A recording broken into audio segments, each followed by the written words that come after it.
예. 사실 제가 토론자로 들어왔다가 이렇게 좀 사라져 버렸는데 제가 뭘 잠깐 뭐 토론을 잠깐 말씀 좀 드려도 될까요? 아, 예, 2분, 2, 예, 예. 3분 하세요. 정도? 예. 네네. 그러면 제가 다시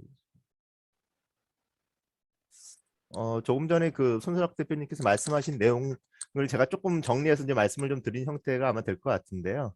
사실 이제 두 분의 발표 선생님들 그리고 이제 두 분의 또 토론 선생님들께서 좀 말씀을 좀 해주셨는데 사실 저는 이제 이 코어 프로덕션이라는 것과 자산 중심 접근 이거 어떤 관점에서 좀 바라봐야 되는가 굉장히 좀 중요한 문제가 아닐까라는 생각이 좀 들어요. 그러니까 이론적 자원뿐만 아니라 현실 실천적 영역에서 이 부분을 어떻게 우리가 관점을 갖고 접근해 들어갈 것인가가 사실 좀 많은 부분의 차이를 보일 수도 있다 이런 생각이 좀 들고요.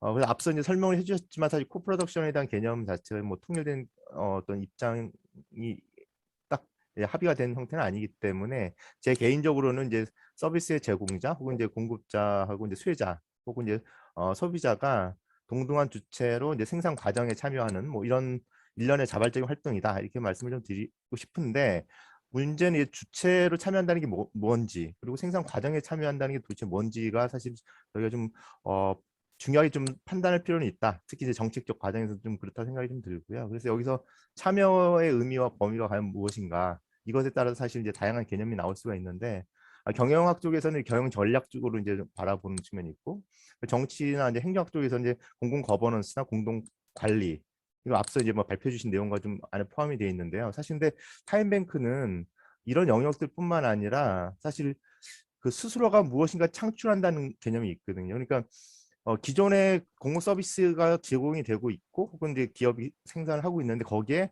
시민들 참여하는 걸 보장을 한다라는 개념뿐만 아니라 시민들 스스로가 무엇인가 생산을 기획하고 창조하고 어, 또 이거를 이제 그 소비시키도록 한다라는 측면을 상당히 좀 중심을 두고 있다라는 부분을 좀 말씀 좀 드리고 싶어요. 그래서 자율성이 기초한 어떤 코 프로덕션 개념에 좀 가깝다 이렇게 좀 말씀 좀 드리고 싶고요. 그래서 칸 박사님의 어떤 코프로덕션 개념에 5가지 가치가 들어가 있는데 이거는 이제 손수락 대표님께서 이제 말씀을 좀 해주셨고 저는 그 중에서 사실 자산의 관점 그리고 이제 존중의 관점이 굉장히 중요한 역할을 한다라는 생각이 들어요. 특히 이제 코프로덕션이나 아니면 자산 중심 접근에서는 이 부분이 중요하다 보는데 이게 앞서 이제 뭐 어떻게 우리가 자산 관점을 가질 것인가 이걸 하나의 수단적 영역으로 볼 건지 아니면은 그야말로 이 그 하나의 그 권리적 측면을 봐야 할 것인지 이 부분을 저는 좀 따져봐야 된다고 좀 생각이 들고요.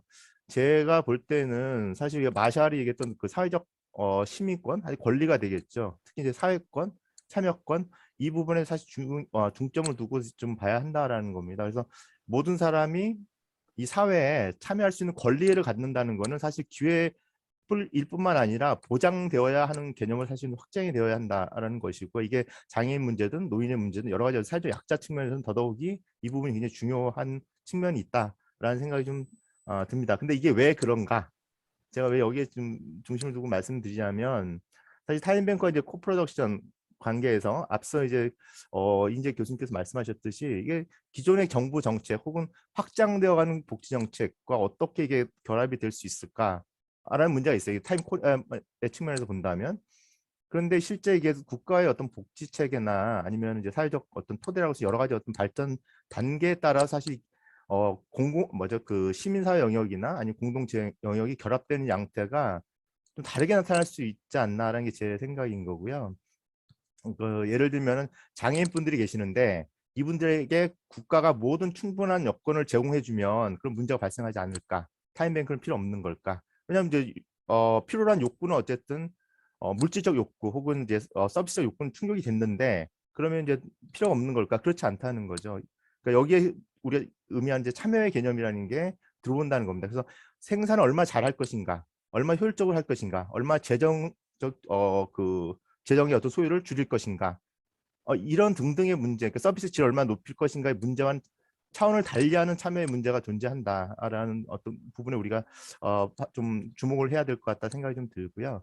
또 한 측면은 좀 역설적인 측면인데 제가 지금까지 바라본 측면에서 보면 사회적 경제 영역이나 아니 타임뱅크 영역이 이 복지체가 굉장히 잘 구축되어 있는 곳에는 오히려 발전하지 않는 양상을 좀 보여요. 오히려 이게 잘 안 이루어져 있는 영역이거나 아니면 정부 부분이 이걸 채우지 못한 영역이거나 정부가 치우지 못해서 이것이 발전하면서 지금까지 좀 정부가 충족을 시키더라도 이 영역들은 계속 살아서 움직이거나 이런 부분에 사실은 좀 발전한 경향이 있는데, 그렇다면 궁극적으로 이렇게 정부가 모든 걸 다 제공해주는, 충족시켜주는 이런 측면이 문제가 다 해결되는가라는 것이죠. 그러니까 그 서비스 질이라든지 여러 가지 어떤 공급자적 관점에서 질을 높이는 측면에서는 사실은 뭐 참여가 필요하다라고 할 수 있겠지만, 그 부분조차 충족이 된다 하더라도 이게 다른 영역이 있다고 저는 보는 겁니다. 이게 바로 참여의 권리를 최대한 보장해주고 그 여건을 마련해 주는 것 자체가 또 필요하다라는 차원이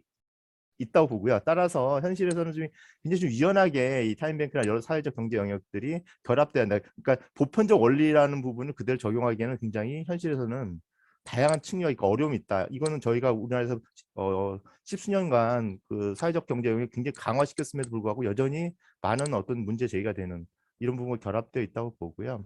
그래서 저는 궁극적으로 사회적 참여나 기회의 보장이란 측면에서 사실 이 코프로덕션이나 아니면은 그 뭐 자산 접근, 이 부분을 자산 중심 접근을 좀 바라볼 것인지, 아니면 경제 효율성이나 실행 효과성 중심으로 바라볼 것인지, 이게 사실 혼재되기 이전에 우리는 명확하게 좀 정리를 할 필요는 있다라는 생각이 들고요. 당연히 저는 전자의 측면을 우리가 조금 더 관심을 두고 좀 바라봐야 되지 않을까라는 생각을 좀 두고 있습니다. 그래서 저는 궁극적으로 타임뱅크가 필요한 이유는 이게 사회에 자발적으로 참여하고자 하는 시민들의 어떤 권리의 어떤 보장, 또 기회의 보장, 또 그 과정에서 어떤 앞서 발표자님께서 말씀하신 역량의 강화, 이 측면을 제공해주는 하나의 유효한 장이다라는 측면에서 뭐 여러 복지 체계가 강화되더라도 유효한 어떤 의미를 갖는 것이 아닌가 이렇게 생각이 듭니다. 네, 이상입니다. 예, 감사합니다.